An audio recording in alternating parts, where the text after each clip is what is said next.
Nous avons déjà parlé de l'insatisfaction chronique chez la personnalité narcissique. Eh bien, la balance infernale est l'un des principaux mécanismes psychiques qui alimente et entretient cette insatisfaction permanente. Ce n'est pas la même chose, mais les deux sont intimement liés. Vous savez cette impression d'être sur une balançoire émotionnelle, dans une relation où vous étiez tour à tour porté au nu, puis précipité dans le vide. Un jour, vous êtes l'être le plus merveilleux, la lumière dans leur vie. Le lendemain, pour une broutille, une ombre passe et vous devenez soudainement l'ennemi, l'égoïste, celui ou celle qui ne comprend rien. Ce n'est pas une simple dispute, une relation qui s'effiloche, non, c'est une chute vertigineuse, un renversement total qui vous laisse étourdi, cherchant désespérément ce point d'équilibre, ce juste milieu qui semble n'avoir jamais existé. Aujourd'hui, nous allons parler de cette balance infernale, de ce mécanisme psychique qui condamne une personne à ne voir le monde qu'en tout bon ou tout mauvais, sans aucune nuance. Nous allons explorer les racines de cette scission et comprendre pourquoi, pour certains, il ne peut y avoir de stabilité sur la balance, seulement les deux extrémités. Je suis Fatem Zahra Alami, semeuse de clarté au cœur des labyrinthes du cœur. Mon intention est de déposer des mots-lumière sur les mécanismes des relations qui nous lient et parfois nous aliènent. Et c'est précisément l'un de ces mécanismes, l'un des plus vertigineux et des plus déroutants que je souhaite éclairer aujourd'hui. Il ne s'agit pas d'une simple difficulté relationnelle, mais d'un véritable phénomène de scission qui peut transformer une connexion en un théâtre d'ombre et de lumière brutale. Un phénomène où l'on n'est jamais simplement soi, mais tour à tour un héros sans défaut ou un personnage à abattre. Je vous emmène donc au cœur de ce qui se joue dans l'ombre, au contact d'un manipulateur, et explorer les coulisses de cette balance infernale, ce moteur secret qui alimente la machine narcissique. C'est cette expérience troublante, qu'elle soit un amour, un proche ou même un collègue, semble incapable de vous voir dans votre juste mesure. Un jour, vous êtes la perfection incarnée, sans soleil. Votre présence est une grâce, vos paroles des perles de sagesse. Vous êtes placé sur un piédestal si haut que le vertige vous gagne. Puis un matin, un rien suffit, un désaccord anodin, une attention qui a manqué, une simple preuve de votre humanité, et c'est la chute. Soudain, sans autre forme de procès, vous êtes précipité de l'autre côté. Vous n'êtes plus l'être d'exception, mais une déception incarnée. Votre lumière d'hier est devenue ombre, votre présence une nuisance. Pourquoi cette relation, comme tant d'autres avec cette personne, est-elle si instable? Pourquoi cette impression de marcher sur une corde raide, sans filet, au-dessus d'un vide émotionnel? La réponse ne se trouve pas dans vos actes, mais dans un mécanisme psychique archaïque et puissant, l'incapacité de voir la nuance, l'impossibilité de tenir ensemble, dans un même cœur, l'amour et la frustration, les qualités et les défauts. Pour certains, le monde ne se divise qu'en deux camps, le tout bon et le tout mauvais. Il n'y a pas de place pour le gris, pour l'équilibre délicat de la balance. C'est ce voyage au centre de cette fracture que je vous propose tout de suite. Et peut-être vous êtes-vous dit dans ces moments de doute, c'est de ma faute, si j'avais été plus présent, plus parfait, plus à l'écoute, cela ne serait pas arrivé. Je vous arrête tout de suite, car le plus troublant, dans cette balance infernale, c'est que son mécanisme ne vous vise pas, vous, personnellement. Il ne s'agit pas de votre valeur, il s'agit d'un mode de fonctionnement interne, d'une lunette déformante à travers laquelle la personne narcissique voit le monde entier. Son partenaire amoureux, son ami, son collègue de travail, un membre de sa famille, et même parfois de simples connaissances ou encore des figures publiques. Mais surtout, toute personne qui entre dans sa sphère intime est susceptible de monter sur ce plateau de balance. Toute relation significative est condamnée à devenir un terrain de projection, soit pour ses idéaux les plus grandioses, soit pour ses peurs les plus profondes. Vous n'êtes dans cette danse qu'un personnage interchangeable sur une scène où le script a déjà été écrit. Un jour le héros, le lendemain le traître. Ce n'est pas une histoire de relation, c'est une histoire de structure. Alors, comment cette structure se met-elle en place? Pourquoi cette incapacité à trouver le point d'équilibre? Tout commence dans les profondeurs de l'âme, parce que l'on appelle l'absence d'objet constant. L'objet constant, cette notion si fondamentale et pourtant si mystérieuse. Imaginez en vous une image de l'être aimé qui reste globalement stable, bienveillante, même dans la déception ou la frustration. C'est la capacité de se dire « Mon ami m'a blessé aujourd'hui, mais je n'oublie pas pour autant toutes les fois où il a été présent. » C'est une bonne personne qui a eu un mauvais moment. Pour la personne prise dans la balance infernale, cette constance n'existe tout simplement pas. Lorsque vous la décevez, l'image positive qu'elle avait de vous ne se ternit pas, elle s'évapore. Elle est littéralement effacée, comme si elle n'avait jamais existé. Vous n'êtes plus la personne tout bon d'hier, vous devenez instantanément et intégralement la personne tout mauvais d'aujourd'hui. C'est un basculement sans mémoire, sans nuance, sans pitié. C'est comme si son cœur était une ardoise magique. D'un côté, elle dessine un ange, et d'un simple geste, elle l'efface pour y dessiner un démon. Il n'y a pas de superposition des deux images. Il n'y a que l'ange ou le démon. Jamais l'être humain complexe et faillible. Ce phénomène est intimement lié à une forme d'immaturité émotionnelle profonde. Pour la plupart d'entre nous, les sentiments sont un kaléidoscope. On peut aimer quelqu'un et être agacé par lui au même moment. On peut être fâché et reconnaissant. Cette ambivalence est le tissu même des relations authentiques.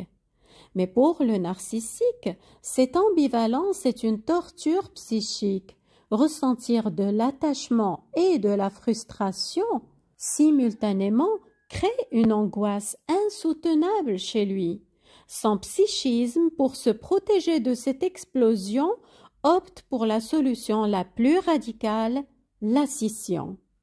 Il projette alors soit le bon de façon excessive sur une personne, c'est l'idéalisation, soit le mauvais, toujours de façon excessive, c'est la dévalorisation et le mépris.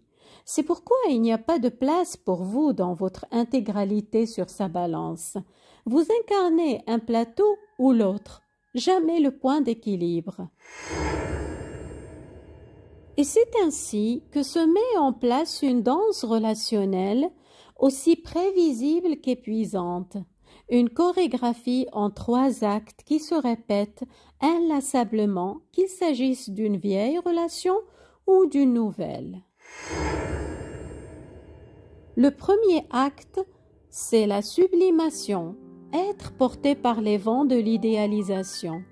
C'est la phase où vous êtes placé sur le plateau tout bas de la balance. Mais il est crucial de comprendre que cette balance ne pèse pas seulement les relations intimes, elle fonctionne pour tout le monde. Le partenaire, l'ami, mais aussi le collègue croisé dans le couloir, ou bien une simple connaissance, et même des figures publiques ou des inconnus idéalisés à distance. Si vous êtes en contact direct avec le narcissique, votre rencontre n'est pas un hasard, c'est une évidence pour lui. Vous êtes alors paré de toutes les vertus. Vous êtes celui ou celle qui enfin comprend, qui enfin voit sa grandeur. Vous incarnez une promesse, un miroir flatteur. On vous parle avec une intensité déconcertante. On se confie à vous comme à un ancien ami. Vous êtes l'âme sœur, le meilleur collaborateur, la seule personne de confiance ou le seul artiste qui vaille la peine. Cette montée peut être grisante, mais elle est déjà un vertige. Le deuxième acte, c'est la fissure. Le déclencheur, cet événement d'une banalité confondante. Parce que, inévitablement, un grain de sable entre dans cette machine bien huilée, peu importe votre degré de proximité. Si vous êtes en contact direct, vous avez une opinion différente, vous n'êtes pas disponible, vous commettez une erreur humaine. Et si vous êtes une figure distante, un artiste, un politicien, il suffit que vous exprimiez une opinion qui ne cadre pas avec la sienne, que vous soyez vu en compagnie de quelqu'un qu'il méprise, ou même que vous changiez simplement de style, vous cessez pour un instant d'être le miroir parfait pour devenir un être distinct avec votre propre volonté. Et cet écart infime devient une trahison capitale à ses yeux. L'image idéalisée se fissure et laisse place à son exact opposé. Le troisième acte, c'est la chute. Le basculement dans le tout mauvais, c'est le retournement. La balance bascule d'un coup sans crier gare. Le même être que l'on portait au nu devient soudainement l'ennemi, l'incompétent, le manipulateur, le fou. L'admiration fervente se transforme en un mépris glaçant ou une colère démesurée. Le langage change radicalement. Les tu es formidable se muent en tu as toujours été, réécrivant l'histoire pour faire de vous une erreur depuis le début. Ce cycle n'est pas une série de ruptures, mais la respiration même de ce type de relation. Une respiration saccadée entre l'apnée de l'idéalisation et l'expulsion violente de la dévalorisation. Mais au fond, qu'est-ce qui alimente cette balance infernale? La réponse se niche dans une angoisse fondamentale et dans un schéma de pensée bien particulier. Pour la personne narcissique, le monde relationnel n'est pas un lieu d'échange, mais un champ de bataille pour sa propre existence. Son système de pensée est binaire. Il n'y a que deux positions possibles, dominant ou dominé. Soit je te contrôle pour me sentir exister et supérieur, soit tu me contrôles et je m'anéantis. Il n'y a pas de place pour l'égalité, la réciprocité ou la collaboration. C'est dans ce cadre qu'intervient la peur de l'engouffrement. Concrètement, c'est la peur panique d'être dominé, de se perdre en soi-même et d'être absorbé par la simple proximité de l'autre. Parce que l'intimité ici n'est pas perçue comme une connexion, mais comme une menace de révéler son vide intérieur, donc une menace de dissolution identitaire. Pour reprendre le contrôle et la position dominante, le narcissique doit impérativement repousser l'autre en basculant la balance vers le tout mauvais. Dans une relation proche, cette lutte de pouvoir est intense. La proximité est perçue comme un risque de domination. En même temps, la distance est perçue comme une preuve d'abandon. C'est une autre forme de défaite. Dans une relation distante, c'est la même logique. La figure idéalisée, artiste, influenceur ou une simple connaissance, doit servir de miroir flatteur, reflétant uniquement la grandeur et les goûts impeccables du narcissique. Dès que cette personne montre sa simple humanité, une opinion contraire, un défaut, une vulnérabilité, elle cesse d'être un miroir parfait. Elle échappe alors au contrôle du narcissique qui l'aperçoit immédiatement comme une menace dominante et la rejette dans le tout mauvais. Et ce mécanisme ne fait pas de distinction. Il s'applique à la relation de couple comme à l'amitié naissante, au lien familial comme à la collaboration professionnelle. Même une personne rencontrée lors d'un séminaire, un voisin de palier, un commerçant du quartier peut en quelques instants se voir attribuer une place sur cette balance. Cette personne de passage croisée une fois peut devenir l'être le plus charmant. S'il a offert un compliment ou un individu odieux et méprisable, s'il a pris la place de parking convoitée. Il n'y a pas de mesure, pas de pondération, seulement le réflexe immédiat de classer ange ou démon. L'impact pour l'entourage est une usure profonde. C'est l'impossibilité de construire une confiance solide, d'être vu pour ce que l'on est. On finit par marcher sur des œufs, par craindre sa propre ombre, par douter de sa propre perception, et on vit dans l'attente de la prochaine chute qui est une certitude mathématique. Que la relation soit profonde ou éphémère, la balance ne peut donc jamais se stabiliser. D'une part, elle est le symptôme d'une lutte permanente pour le contrôle, destinée à combler un vide intérieur et à éviter à tout prix la position de dominé. Et d'autre part, elle est aussi le symptôme d'une quête désespérée. Trouver à l'extérieur une estime de soi qui manque cruellement à l'intérieur. Comprendre cela, c'est poser les fondements d'une libération. La libération de la culpabilité. La libération de cette question torturante « qu'ai-je mal fait ?» Vous ne pouviez rien faire. Vous étiez un personnage dans une pièce de théâtre dont vous n'aviez pas le script. Votre véritable être, riche de ses nuances, était tout simplement invisible pour qui regarde à travers le prisme de la balance infernale. Alors, que faire de cette conscience nouvelle? Reprenez la propriété de votre histoire. Vous seul détenez la vérité de ce que vous avez vécu. Vous n'avez pas à négocier votre réalité avec quelqu'un qui réécrit le passé selon son humeur du jour. Reconquérez votre juste place. Votre valeur n'est pas un poids qui oscille sur les plateaux de la balance de quelqu'un. Soit tout bon, soit tout mauvais. Votre valeur est constante, intrinsèque. Elle mérite d'être reconnue dans un regard qui sait voir la complexité et non dans un regard qui ne projette que des fantasmes ou des cauchemars. Parce que la structure psychique du narcissique par nature ne peut contenir la complexité et la beauté de ce que vous êtes. Un être entier, à la fois lumière et ombre, capable d'amour et de frustration, de force et de vulnérabilité.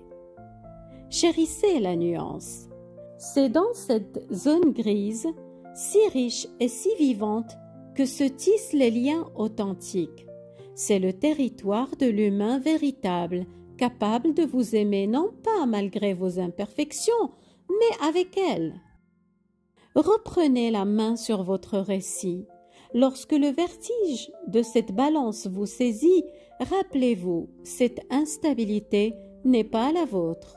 Vous n'êtes pas responsable de calmer une tempête que vous n'avez pas provoquée. Votre valeur n'est pas négociable. Elle n'est pas à la merci des humeurs d'une balance qui bascule. Elle est constante, comme un objet interne que vous chérissez en vous-même. Puissent ces éclairages vous aider à reconnaître les jeux d'ombre et de lumière qui ne vous appartiennent pas et à retrouver toujours le chemin vers votre propre équilibre. Prenez soin de vous.